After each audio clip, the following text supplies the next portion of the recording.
Hi friends, in this tutorial series, we'll be implementing examples using Spring Boot and Azure. In this tutorial, we'll be securing the Spring Boot REST APIs using Azure Active Directory auth2.o. So the user will be able to access the REST APIs only if he authenticates himself using the Azure Active Directory credentials. For this, I'll be taking reference of my website javanews.com. So go to Spring Boot Azure. In Spring Boot Azure, the tutorial that we'll be looking at today is Spring Boot Azure Active Directory auth2.o authentication example. In one of the previous OAuth2 tutorial, we had seen the different types of OAuth2 flows. So if you go to this tutorial here, so OAuth2, that is open authorization, it is a simple way to publish and interact with protected data. It is an open standard for token-based authentication and authorization on the internet. It allows an end user's account information to be shared by third-party services such as Facebook without exposing the user's password. The different OAuth flows are authorization code grant, implicit grant, solar credentials grant, client credentials grant, and refresh token grant. In this tutorial, we'll be making use of authorization code grant. So even the Spring Boot Azure Active Directory OAuth, it makes use of this authorization code grant. So let us have a look at what it is. If we go to Quora.com and suppose we want to sign up with Quora. So for this, we'll need to provide Quora with some information like what is our name, what is our date of birth. We can provide this information to Quora directly, or else this information about the user, it is available with Google. So what we'll say to Quora is that, yes, this information is available with Google. You can take it from there. So in order to achieve this, Google, it makes use of authorization code grant. So suppose if we click on this, continue with Google. So here it will ask for a Google credentials. Also, if you look at the URL here, this is the client ID. So this is a unique client ID that Google has provided for Quora.com. Suppose if we now go to stackoverflow.com and we want to now sign up with Stack Overflow. So click on sign up with Google.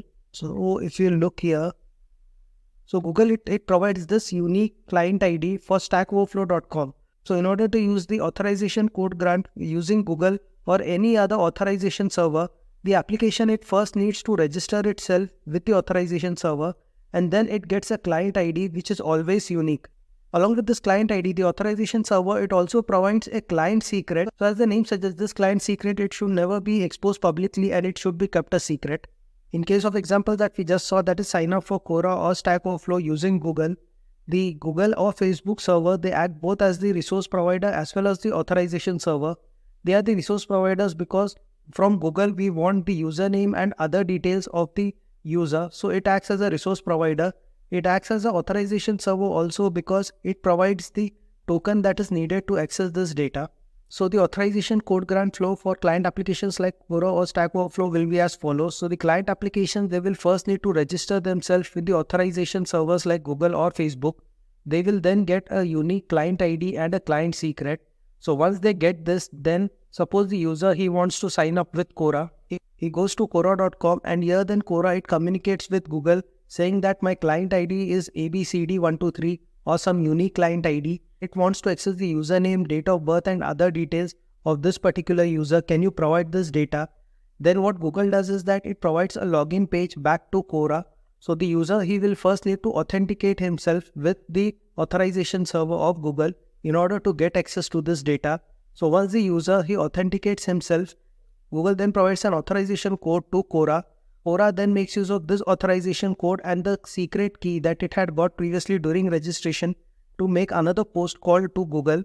Once Google receives this request, then it will send back an access token to Quora. Using this access token, Quora can get access to the user details like username and date of birth from Google. Next, let us have a look at the Spring Boot Azure Active Directory authorization code grant flow. So in this grant flow, there will be 4 actors involved. So first is the resource owner. So this is the user who wants to access the exposed REST API. Then we have the client application. So this is the Spring Boot application that requests access to the REST API on behalf of the authenticated user. The resource server.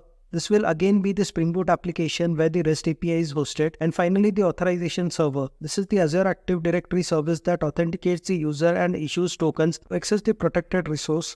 So let us have a look at this authorization code grant flow. So the user, he makes a call to the protected resource, that is localhost 8080/employee. This request, it is intercepted by the filter chain. In the filter chain, one of the filters that gets called is the OAuth2 authorization request filter. This filter will then make a call to the Azure Active Directory, and in this call, it will also pass the client ID. So initially, we'll be registering the Spring Boot application with the Azure Active Directory and we'll get a unique client ID and client secret. The OAuth2 authorization request will pass this client ID while making a call to Azure Active Directory. When Azure Active Directory it receives this call, it returns back the Microsoft login page asking for credentials back to the client. So the user will now need to enter the credentials, and if these credentials are correct, then the Azure Active Directory it will return back the code. So this request which has the authorization code is intercepted by the filter chain, and one of the filters, that is OAuth2 login authentication filter, extracts this authorization code, and then using this code and the client secret it makes another call to the Azure Active Directory. Azure Active Directory, on receiving this authorization code and client secret, then issues an access token. Using this access token, the client can then get access to the protected resource, that is /employee, which is exposed by the employee controller, and the response is then returned back to the user. So let us begin with the implementation part. We'll first be configuring the setup in Azure portal. This setup it will allow a Spring Boot application to authenticate users against Azure Active Directory and grant them access to the REST API based on the permissions or access levels defined by the assigned role. In the Azure portal, we'll be making use of Azure Active Directory, or now what is known as Entra ID. So in this Microsoft Entra ID, we'll be creating a user named test user. Then in the Entra ID, we'll be registering an application named Java in Use app. For this registered Java in Use app, we'll then be creating an admin role. Next, again in the Microsoft Entra ID, we'll be selecting the enterprise application named Java in Use app. And in this Java in Use app, we'll then be assigning the user the admin role that we had created. So let us configure the setup in Microsoft Azure portal. So first, we'll be creating a user named test user in Microsoft Entra ID. So for this, go to the Azure portal, Microsoft Entra ID. Here, go to users, create a new user. I'll be giving this as test-user. The principal name, the display name, give same. Click on review and create. So here a username test user has been created for us. We will be trying to log into the Azure portal using this user principal name here. Next, in Microsoft Entra ID, we'll be registering a new application named Java in Use app, and for this we'll be creating the admin role. So go back to Microsoft Entra ID, app registrations, new registration. This app registration will give the name as Java in Use app. Also for this app registration, we'll be specifying a redirect URI. So select the platform as web, and here we'll be specifying the redirect URI, which will be this localhost 8080 login OAuth2 code. Copy this. Click on register. So our app registration is successful. For this registered application named Java in Use app, note down the client ID and the tenant ID. We'll be needing this later. So copy this app ID and also the tenant ID. Next, go to certificates and secrets, and here we'll be creating a new client secret. Note down this client secret value. These values later we'll need to configure it for the Spring Boot application. Next, for this registered application, we'll be creating a new admin role. So for this, click on create app role. Display name, I'll be giving it as admin. Also the value, I'll be giving it as admin. In description, you can write whatever you want. Select user groups here and click on apply. So a new admin role has been created for us. Next, in Microsoft Entra ID, we'll go to enterprise applications. There select Java in Use and then assign the admin role to the test user. For this, again go to Microsoft Entra ID. Here go to enterprise applications. So this is the application that we had created, Java in Use app. In this, go to users and groups, add user group, select a user. So it will be test user. Select, and here select a role, and here an admin role has been selected since it is the only role that is available. Click on assign. So here for the test user, the admin role has been assigned. So we are done with the configuration in the Azure portal. Next, we'll be creating a Spring Boot application. So for this, go to the Spring Initializer website. Here select 3.2.6. Group, I'll be giving it as com.java in use. Artifact ID, I'll be giving it as boot Azure AD. Next, I'll be selecting the dependencies. So the dependencies are Spring Web dependency, OAuth2 client dependency, and the Azure Active Directory dependency. Click on generate. So this will download the Maven project for us. Here I have imported the downloaded Maven project. Next, we'll be building this project. So right click on pom.xml and click on Maven install.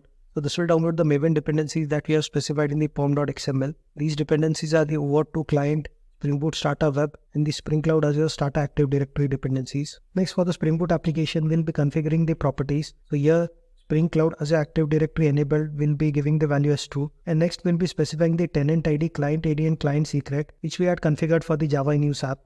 Copy these properties. Go to source main resources application.properties and specify it here. So let us replace these values with the one that we had copied for the Java in Use app. This was the app ID or the client ID. Next, we'll be Then this is the tenant ID. For it will be the same. And finally, we add the client secret here.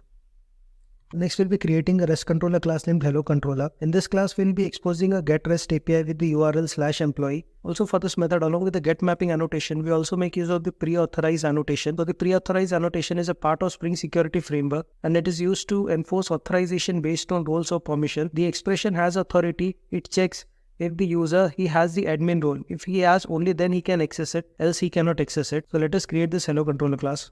Go to Eclipse and source in Java. Yeah, along with the main class, we'll be creating this REST controller class. Copy the contents of this class. We are done with all the coding changes. So previously we had looked at the authorization code grant flow. Next we'll be starting the Spring Boot application in debug mode and try to understand this authorization code grant flow using the Spring Security classes. So we'll be adding points in the Spring Security filter chain, OAuth2 authorization request redirect filter, and OAuth2 login authentication filter classes. In Eclipse, press Ctrl+Shift+T, and here first we'll be selecting the filter chain proxy. In filter chain proxy, we'll be adding the debug point below. So on line 370, I'll be adding it. So I'll know what is the next filter that is going to get called. So we'll be adding the debug point in the OAuth2 authorization request redirect filter. So for this OAuth2 authorization request redirect filter, add the debug point below here. Next, we'll be adding the debug point in the OAuth2 login authentication filter. So you add the debug point. So we have added these three breakpoints. Let us now start the Spring Boot application in debug mode. Debug as Java application. Here the application it has started successfully on port 8080. Let us now try to hit the API that we have exposed, localhost 8080/employee. So you hit this URL. So this request it can be intercepted by the filter chain proxy. So here in the variables window we can see what is the next filter that is going to get called. So disable encode URL filter is the next filter that will get called. We are not interested in this. Move forward. The next filter now it is showing us OAuth2 authorization request redirect filter. So we have added a debug point here. So before we look at this authorization request in detail, let us have a look at this authorization code grant flow again. So here the OAuth2 authorization request redirect filter it will make an authorized call to the Azure Active Directory, and during this call it will pass the client ID as well as the redirect URL. So this is the first step of the authorization code grant. So let us now have a look at the authorization request. So here the authorization request URI. So we are making a call to the Azure Active Directory, and this is the tenant ID that we have specified in the application.properties. So the response type it will be the code, that is the authorization code. Here we have specified the client ID. Again, it has taken it from the application.properties. And also here we have the redirect URI. So the authorization code grant it will be returned back on this redirect URI. So let us proceed with this call. Let us again go back to the flow. So once the authorization code request has been made from the OAuth2 authorization request redirect filter, the Azure Active Directory will then return a Microsoft login page asking for authentication or credentials. So here, let us proceed forward. So here we have got the Microsoft login page. In the sign-in, we need to provide the sign-in of the test user that we had created in the Azure portal. So let us go back to the Azure portal. So in Azure portal, we had created a test user. So using this user principal name, that is testuser@ramishek.yahoo.onmicrosoft.com. And for password, click on this reset password. Click on reset password button. So we'll be using this temporary password for login. So copy this first. So enter the login. Click on next. Copy the password from here. Here it will ask us to update a password. Again enter the current password. Then enter the new password. And again confirm the new. Click on sign in. Ask here. Accept. So now a call will be made to the filter chain. So let us again have a look at the authorization code grant flow. For the Microsoft login page, once we enter the credentials, then Azure Active Directory will then call the redirect URL, that is /login OAuth2 code.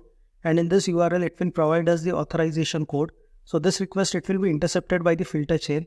Then in the filter chain, the OAuth2 login authentication filter will extract this authorization code from the URL, and it will then make use of this authorization code along with the client secret to make a post call to Azure Active Directory. Azure Active Directory will then return back an access token which can then be used to access the employee controller. Let us now have a look at the flow further. This time the OAuth2 authorization request redirect filter this request, it will be null. So nothing will happen here. Redirect URI has been called this time. And now it will go to the OAuth2 login authentication filter. So here in the OAuth2 login authentication filter, we first get the parameters from the request. So one of the parameters that is there in the request is the authorization code, and this is its value. So let us move forward. Next, from the request, it gets the other parameters. So here it gets the registration ID, which will be Azure. So we are making use of Azure as the identity provider. So here in client registration, it has got the client ID as well as the client secret. So next it will be making a call along with this client ID and the authorization code to get the authentication token. So here it is making a call to get the authentication token. In the client registration, it is passing the client secret, and in the authorization response, it is passing the authorization code that it has got from the Azure Active Directory. Let us move forward here. So here it will get the authentication result. So if you look at the authentication result, you go to access token, and here we have got this access token value. So copy this access token value. Here if you go to crypto tools, go to online JWT decoder. So here paste the access token value and click on decode JWT. So this is the access token details that has been passed to us. From the authentication result, it gets the OAuth2 authentication. So this, it will be storing it in the session context folder so that our request, it can move forward to the REST controller. I'll move forward now. If you go back to the page, so here we are able to access the URL/employee. We are getting employee details back. Hope you have understood this tutorial. You can download the source code from here. Thank you.